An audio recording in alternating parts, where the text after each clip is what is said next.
Bueno, hay un momento en la vida de la mujer, en realidad hay muchos momentos, en el que hay un punto y aparte, un cambio de página, un capítulo nuevo, y es el momento de la llegada de un hijo. Y según cómo se transite ese momento, sé que es el recuerdo que tenemos de ese cambio, de ese hito que nos marcó. Es importante conocer de qué manera podemos traer a nuestros hijos al mundo, y uno de ellos es el parto natural. Y es por eso que está con nosotros el doctor Sergio Rodríguez Trivero. Me doy el placer de decir mi obstetra, Sergio. Un gusto y muchísimas gracias por invitarme. Bueno, qué tema, ¿no? ¿Qué tema, no? ¿Qué tema ponemos sobre la mesa? Pero yo te propongo algo, porque mucho se habla del parto natural, pero vamos a mirarlo de otro lado. Vamos a mirarlo desde una perspectiva absolutamente natural. Desde un punto de vista, porque hoy es el día de hoy, paciente en consultorio de primera vez, y la pregunta es, ¿voy a parto o voy a cesárea? Sí. La primera pregunta. Entonces vos decís, pero ¿por qué me preguntás eso? Y no, porque mi hermana, porque mi tía, porque mi prima, porque mi amiga, que la cesárea, que el cordón. Entonces, para un poquito. Primer concepto fundamental.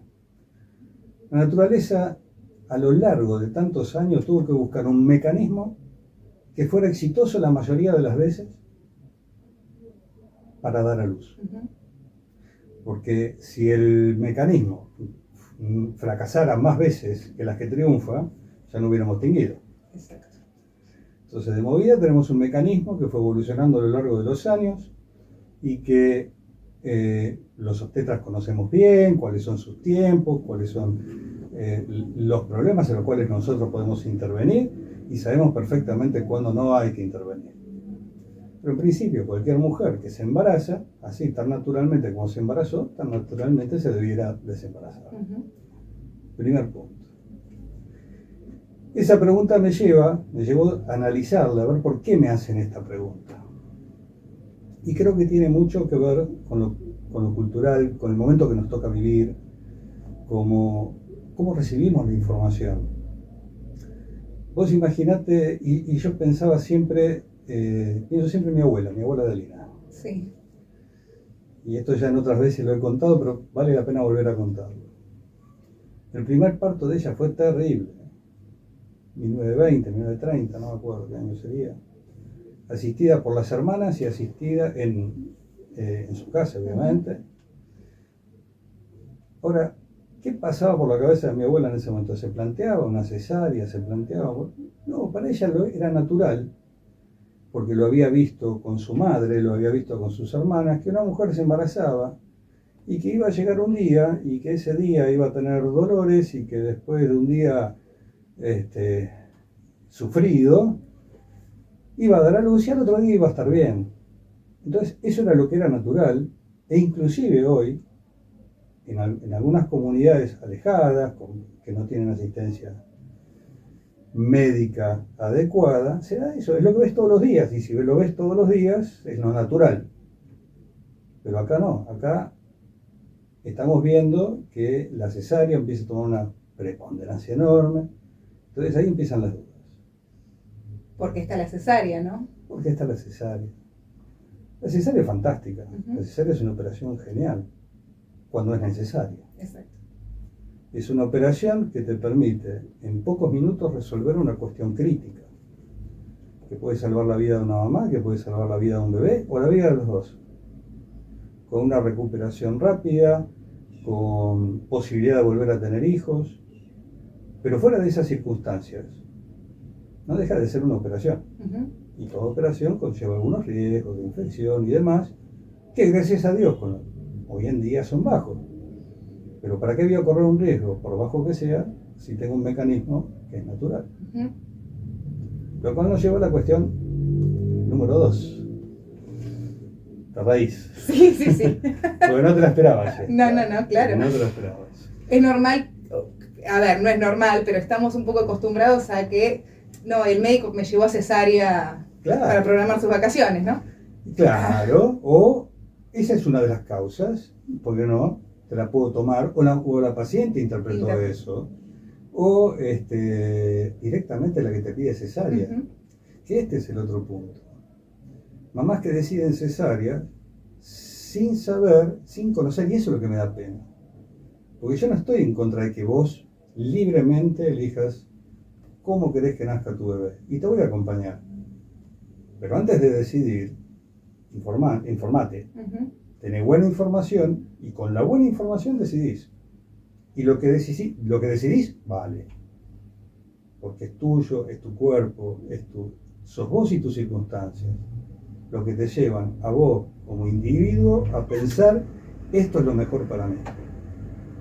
Pero sabiendo. A mí me da lástima cuando eligen sin saber.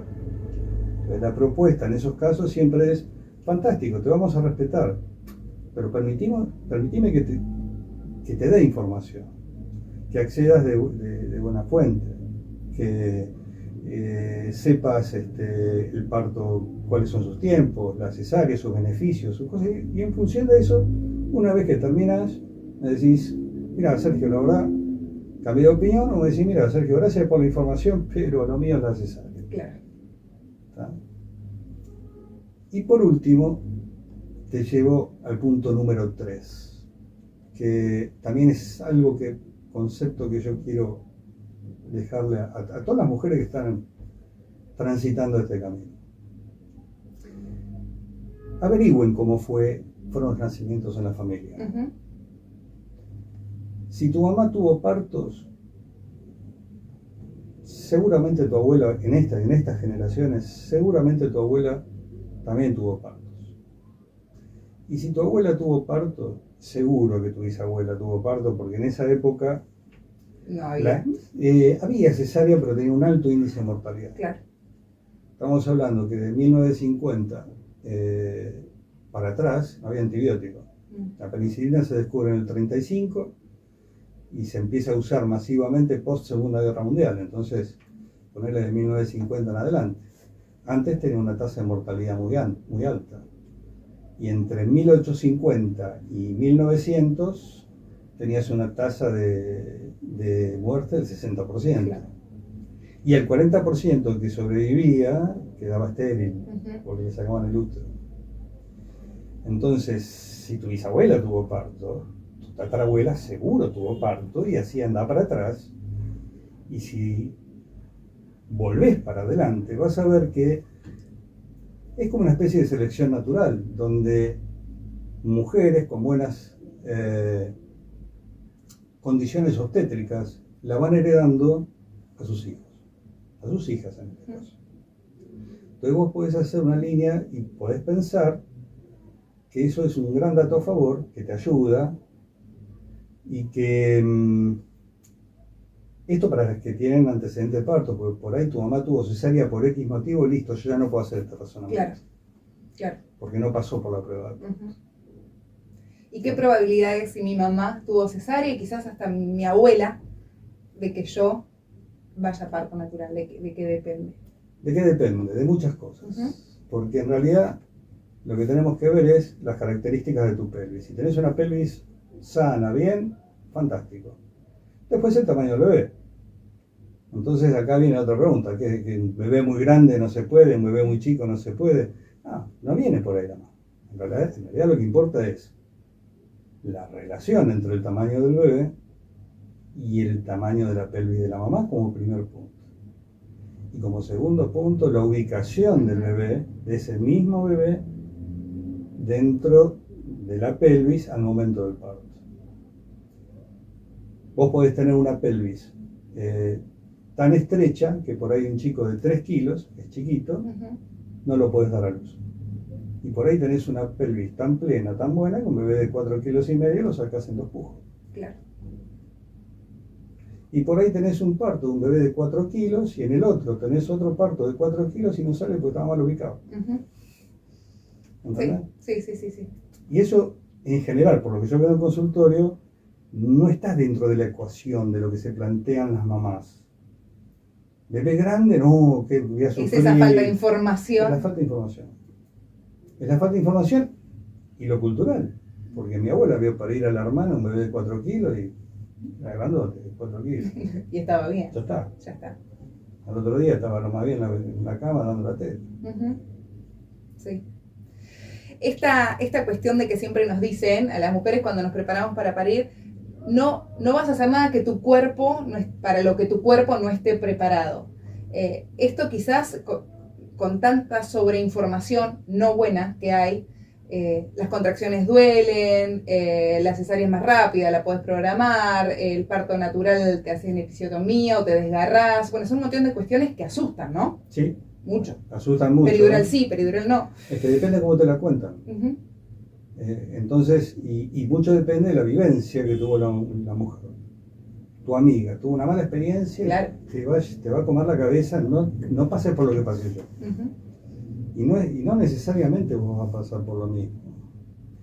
El parto es laborioso, el parto natural, y no me preguntes por qué la naturaleza, porque la naturaleza tiene una explicación para cada cosa, y yo la verdad no le puedo encontrar por qué tiene que ser tan laborioso. Claro. Yo creo que ese mecanismo tan bueno podría ser menos laborioso. Pero bueno, es así, uh-huh. Es laborioso. Que duele, y sí duele. El que te diga que no duele te miente, pero no tenés por qué sufrir.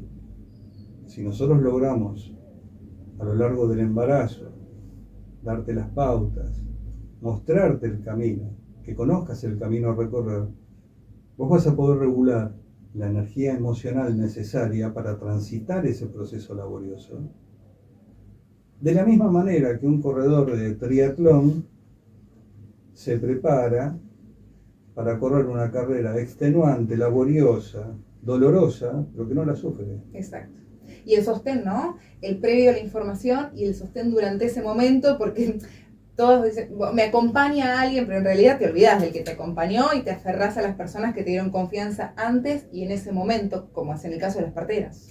Mira, eso, yo lo que veo es que hay una gran individualidad en eso. Y depende mucho de la personalidad de la mujer y cómo llega, porque no te olvides que después de que tenés toda la información, después de que tenés todo, cuando llega el momento del parto, están las circunstancias que envuelven el momento del parto. No es lo mismo que vos llegues estable emocionalmente, dormiste bien los últimos días, está todo bien, te acompaña tu pareja, venís a dar a luz. Que esa misma mujer el día anterior chocó el auto, uh-huh. La robaron, o descubrió una infidelidad, claro, sí. Entonces ya te saca, te descoloca. Entonces esa energía emocional no la podés focalizar. Exacto. Y en esa individualidad también está cada mujer. Yo he visto mujeres que prefieren, por ejemplo, que la pareja no esté al lado. Uh-huh. O que en el momento del parto le dice, cállate, no digas nada. Claro. Déjame. Claro, sí. ¿Está? Y otras que necesitan estar. Y bueno, pero eso ya es de cada mujer en particular, de cada personalidad. Lo que sí es te diría algo que lo ven todas, transversalmente lo ven todas, sí, la presencia de la obstétrica al lado guiando y marcando los tiempos es fundamental. Es fundamental y cambia la experiencia. Yo siempre cuento personal que a Faustino, mi hijo, vos lo sacaste con forceps, sí. Y en el curso de preparto nos sacaron 2 forceps y nos dijeron, esto es un forceps, esto se usa para esto, no se asusten. Y en el momento que yo te voy a agarrar el forceps, estaba tranquila, pero por esa información previa. Porque estabas informada. Estaba informada. Si yo no hubiera estado informada, mi momento hubiera sido crítico.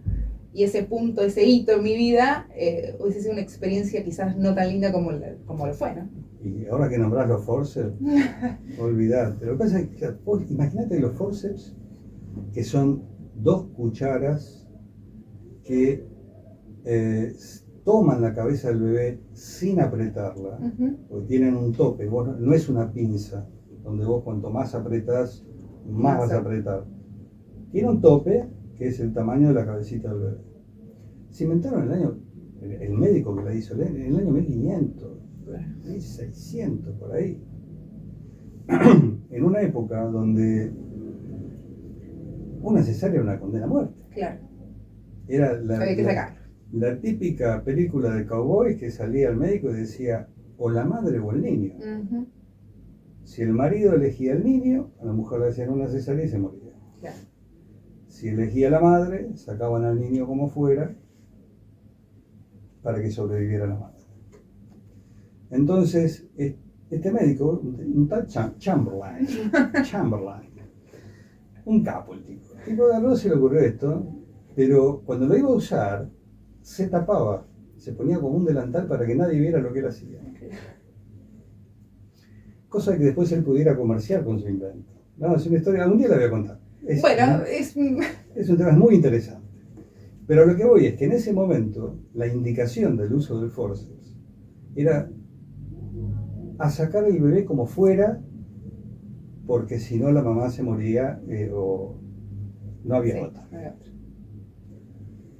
Hoy el forceps actual, que se usa muy poco, pero se usa, tiene una indicación muy precisa, que es cuando el bebé ya está para nacer y por ahí necesita una pequeña corrección en la posición, o la mamá está muy cansada y el pujo no es tan efectivo, pero ya están los pelitos ahí afuera. Porque para todo lo que se usaba el forceps antes, hoy está la cesárea. Claro.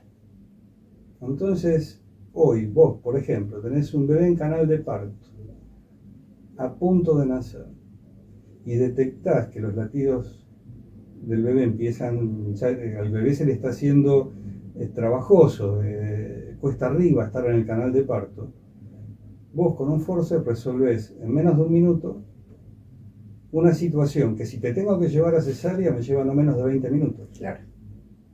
Entonces evitas un sufrimiento fetal. Súper interesante. A mí me gustaría que cada tanto vengas. Pero con todo porque gusto. Temas hay de sobra. Olvídate.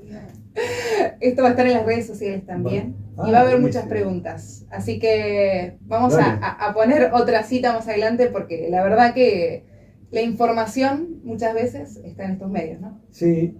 Y a mí siempre me gustó el poder transmitir conocimiento y ahora me está gustando transmitir experiencia. Por eso, viste que te propongo verlo por otro lado. Exacto. De los temas. Pero bueno, viste, la pandemia nos cortó las charlas que dábamos en el shopping, las charlas que dábamos en la clínica y bueno, ahora nos quedan las redes y yo la verdad que en las redes son muy flojitos. Maternidad Consciente. Maternidad Consciente y el canal de YouTube con mi nombre, que empezamos a juntar un poquito los videos que fuimos publicando en todo este tiempo. Gracias, Sergio. Un placer.